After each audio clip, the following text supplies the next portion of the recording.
So if the Lakers blow a 3-0 series lead, is the GOAT debate finally over? Well, we're going to talk about it here in this video. We'll discuss the Houston Rockets hosting the LA Lakers, as well as the Orlando Magic hosting the Detroit Pistons.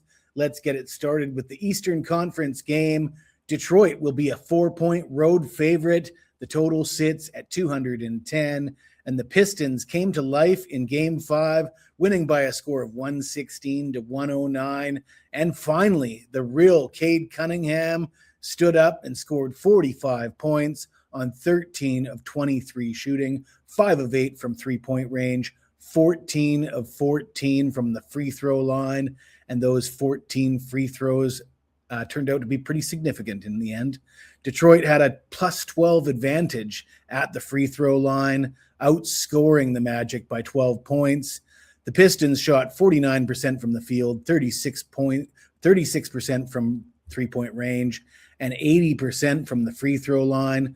The problem is Detroit hasn't demonstrated that they can play that kind of basketball and that their offense can be in sync on the road at Orlando. They've got a shaky history against the Magic in Orlando. They're 1-9 in their last 10 at Orlando. They've failed to cover in 5 of their last 6 versus the Magic. And going back even further, they're 5-13 straight up in their last 18 versus this Orlando Magic team. And the Magic, they shot 48% from the field in Game 5, 45% from beyond the arc. Where they lost the game, they shot 53% from the free throw line. Paolo Banchero, big game, 45 points, 17 of 31 from the field, 6 of 11 from three-point range, 5 of 12 from the charity stripe. Seven missed free throws in a game that was decided by 7 points. Now, you might say you can't expect him to hit them all. Well, Cade Cunningham did, and that was the difference. But in all honesty, Paolo Banchero is a 74% career free throw shooter. I wasn't expecting him to hit them all. But when Detroit is shooting 80% from the free throw line and you're hitting 53% from the free throw line, and that margin of difference is 12 points, that's where the game was lost. They return home where they played damn good. The Magic ranked 3rd in the playoffs in opponents scoring. They're allowing just 101.6 points per game. And if you've watched my videos, you know I've been critical of this Orlando team. I didn't like the way they lost that first play-in game. I didn't like their defense all season long. They had a disappointing season. Their coach was on the hot seat, and maybe he still is. But the coaching staff is doing a good job. The players are doing a good job. They had a 3-1 lead heading into Game 5. They return home. Stop me if you've heard this before. Minnesota last night. Now they're getting points at home where they've been dominant. They're 5-0 against the spread in their last 5 home games, 5-1 against the spread in their last 6 overall. 2 years ago, this Orlando team won by a score of 103-96 in Game 6 against the Cleveland Cavaliers, forcing a Game 7. They were up by 4 points at the half in that game.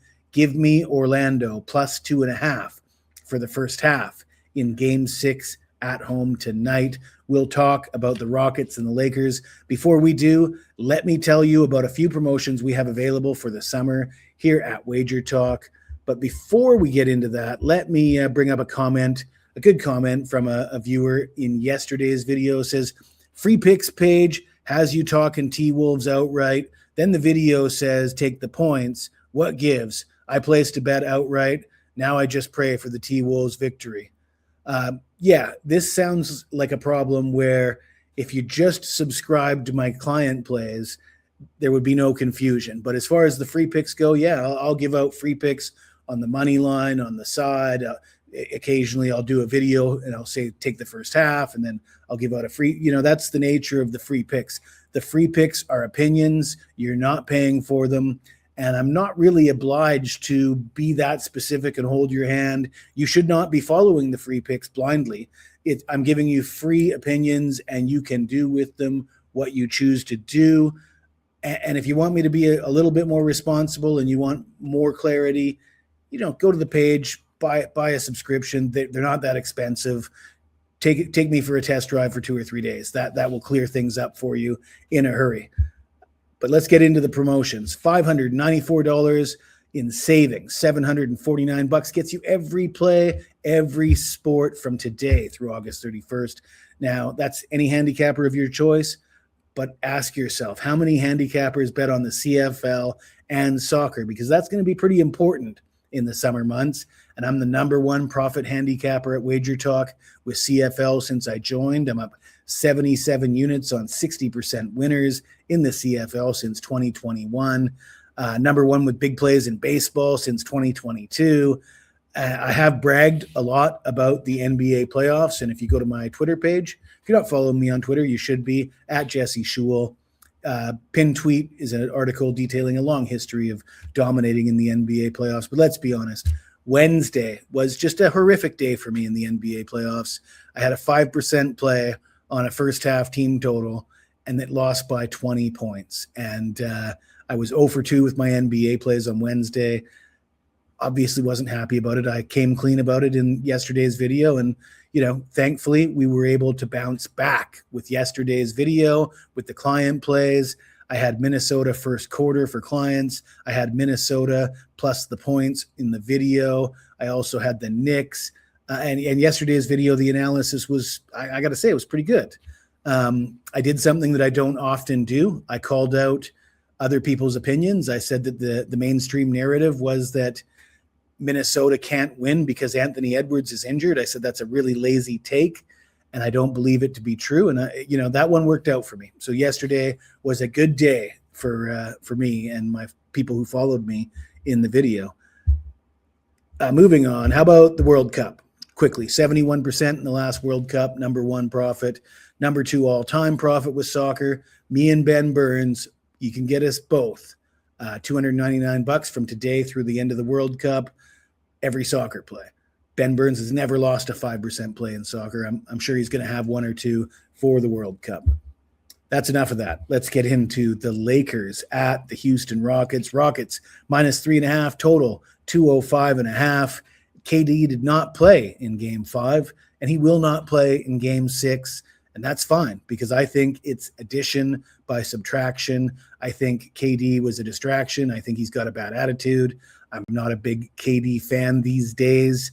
When he was winning championships with the Warriors, he was a great player. There's no question about it. The fact that he chose to leave that team maybe says something about his priorities and where his head's at. I don't know. But let's not get distracted. The Rockets won by a score of 99-93 at LA in Game 5. Finally, they shot the ball okay, 44% from the field, 35% from beyond the arc. Jabari Smith had 22 points on 6 of 13 shooting. Amen Thompson had a bad game. 15 points on 4 of 14 shooting. However, the last game in Houston, he scored 23 points on 10 of 16 shooting. Let's face it, Houston doesn't have a superstar. They don't have one guy that they can rely on to do the bulk of the scoring. But perhaps the hidden sort of benefit to that is they don't have one guy you can key in and try to stop because not one of them is more capable than the other of scoring. So let's face it, Houston did dominate the first 2 games of this series, but the Lakers just couldn't miss a shot. I mean, the Lakers were hitting 61% from the field in Game 1. They regressed a little bit in Game 2, but still shot the lights out from beyond the arc. So seeing the Lakers shoot 42% from the field and 26% from three-point range in Game 5 was not a surprise. Regression was coming. Now it's here. In the first 2 games of this series, the Lakers shot out the lights. I'm not sure that that's going to come back. I'm not sure that they're going to be able to flip that switch back on, particularly on the road at Houston. Houston was a 6-1 favorite to win this series before it started. I still think Houston's the team that's going to win this series. -3.5. Give me the Houston Rockets. Man, would I love to see LeBron and the Lakers blow a 3-0 series lead. And would that end the GOAT debate? There's no GOAT debate. There never has been a GOAT debate. That's not a serious conversation, and it never has been, in my opinion. If you like this video, smash that like button, subscribe to the channel. You got anything to say to me? Even if it's nasty, hit me up in the comments below and I'll get back to you as soon as I can.